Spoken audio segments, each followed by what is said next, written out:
उत्तराखंड के पहाड़ों की आवाज, आपकी आवाज। जय उत्तराखंड वैसे मोटे में आपका हार्दिक स्वागत है। आज हमारे खास कार्यक्रम में आज हमारे साथ हैं गिरीश कोरनाला जी, जो भारतीय जनता पार्टी के जिला मंत्री हैं नोएडा से, और विगत वर्षों से पहाड़ प्रेम है उनके पास, और पहाड़ों में वो काम करते रहे हैं हमेशा। और आज हमारी खास चर्चा इस बात पे है कि जो हमारे सल्ट की सीट खाली हुई है, सुरेंद्र सिंह जी के जिनका भी पिछले दिनों देहांत हो गया था, उन्होंने अपनी दावेदारी ठोकी उस पर। आज उनसे हम बात करेंगे इस मामले में। कोरनाला जी, आपका बहुत बहुत स्वागत है वैसे बुलेटिन में। सर, क्या ऐसा लगा आपको कि जबकि आप पहाड़ में सामाजिक रूप में माने जाते हैं, भारतीय जनता पार्टी में आप कार्यरत रहे हैं, तो पहाड़ जाने का क्या मतलब आपको ऐसा विचार आया है? देखिए, हमारा मेन उद्देश्य है कि पहाड़ का विकास हो, वहाँ पर जो पलायन हो रहा है वो रुके।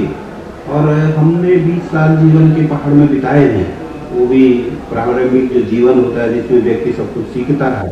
और हमारा ये उद्देश्य है कि हमारा भी वहाँ के विकास में कोई योगदान दे, यही हमारा है। कोरनाला जी, जैसे कि सुनने में आया था कि जो जीना का परिवार है सबसे पहले उनको टिकट दी जाएगी, तो ऐसा क्या है कि ये आपकी अपनी दावेदारी है या इसमें जो भारतीय जनता पार्टी के शीर्ष नेता है वो आपको तय है? देखिए, मैं पार्टी का कार्यकर्ता हूँ और पिछले 31 साल से पार्टी के लिए कार्य कर रहा हूँ।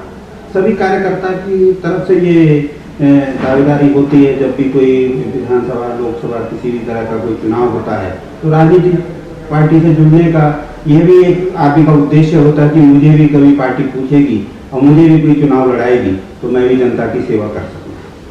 जिन्हें सारे गद्दावर नेता रहे हैं और काफ़ी अच्छे हम ये कहें कि हमारा जो कार्यक्रम होता था उसमें भी उनकी दावेदारी रहती थी आने की, और काफ़ी अच्छा सपोर्ट भी करते थे। तो कैसा लगता है कि आपकी जिन्ना जी की जो इतनी खास दावेदारी है, जहाँ पे रणजीत सिंह रावत जैसे लोग हैं, वहाँ पर आपकी दावेदारी पक्की मानी जा सकती है?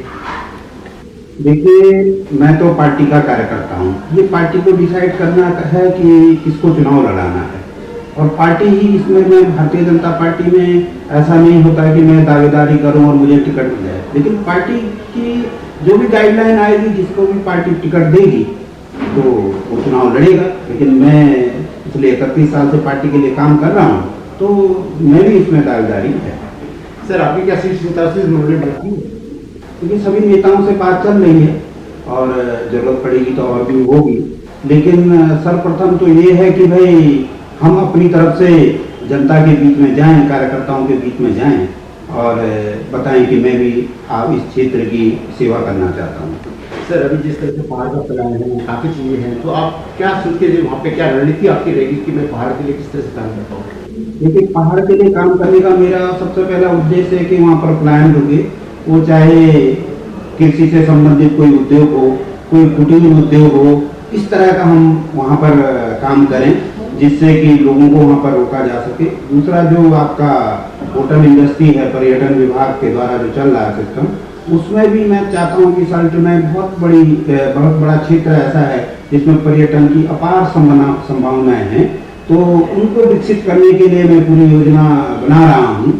तीसरा ये है कि जो लोग बच्चे वहाँ पर पढ़ रहे हैं, वहाँ पर थोड़ा सा ये है कि सब कुछ है लेकिन कहीं टेक्निकल एजुकेशन नहीं है, जिसके कारण आदमी 10वीं 12वीं करने के बाद उसको वह क्षेत्र छोड़ना पड़ता है और वो फिर दोबारा वहाँ लौट के नहीं आता है। तो उस ओर में मेरा ध्यान है कि हम इस तरह का भी कोई कार्य करेंगे।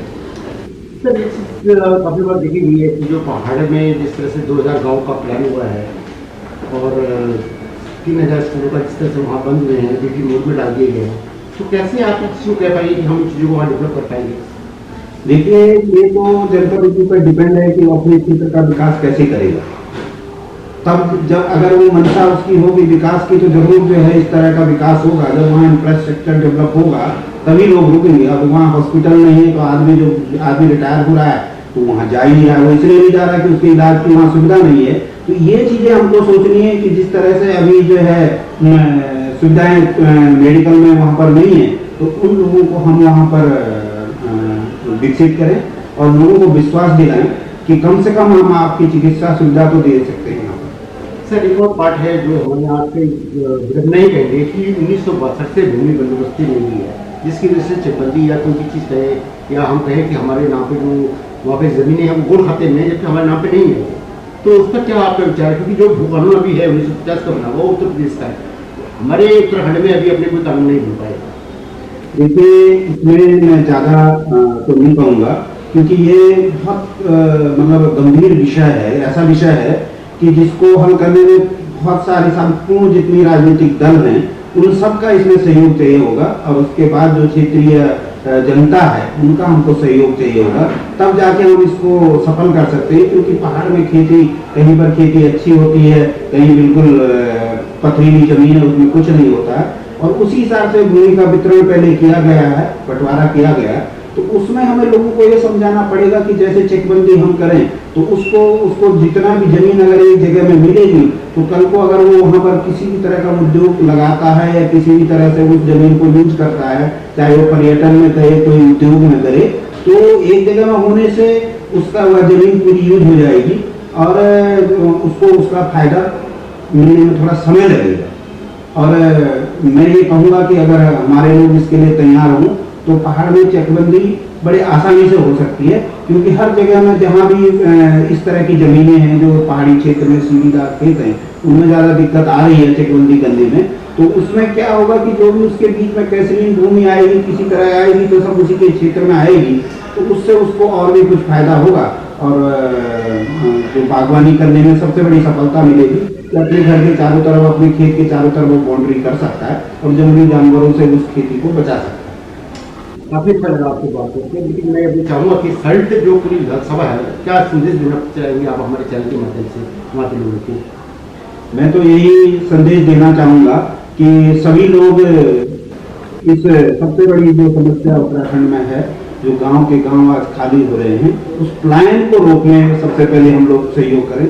हम लोग जो बच्चे शहरों में 4,000 5,000 रुपए की नौकरी, 10,000 रुपए की नौकरी लेके यहाँ पर पहुँच रहे हैं और यहाँ पर भेड़ बकरी की तरह जीवन यापन कर रहे हैं, वो अपने गाँव में जाए, छोटा मोटा कारोबार करें, वो भेड़ बकरी ही चराएं वहाँ। लेकिन मुझे लगता है आने वाले समय में उनको जरूर उससे फायदा मिलेगा। आज आदमी को लगेगा कि भाई मैं कुछ ऐसा काम नहीं कर पाया हूँ, पढ़ाई लिखने के बाद भी मुझे ये काम करना पड़ा है, लेकिन अपना व्यवसाय मुझे लगता है किसी भी तरह का वो अपना ही होता है। और मैं इस चीज़ को बड़ी प्राथमिकता देता हूँ कि व्यक्ति को अपने व्यवसाय के प्रति जागरूक रहना चाहिए और सबसे पहली प्राथमिकता अपने व्यवसाय को देनी चाहिए। नौकरी तो नौकरी है, वो पढ़ाई है, वो कभी भी उसमें आपकी छुट्टी हो सकती है।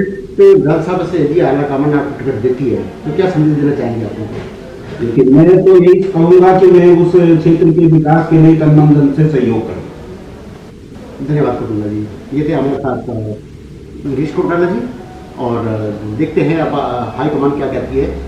आप देखते रहिए हमारा वैसे मोटे। Thank you. पहाड़ों की खबर हम लोग आपके लिए लगातार ला रहे हैं। वॉइस ऑफ माउंटेन्स का आप लोगों को बहुत अच्छा सहयोग मिल रहा है। आगे भी चैनल को सब्सक्राइब करना, घंटी बजाना, ताकि आपको अपने आप खबर मिले। लाइक, शेयर और कमेंट्स ज़रूर करना। पहाड़ों की खबर देखने के लिए देखते रहिए वॉइस ऑफ माउंटेन्स।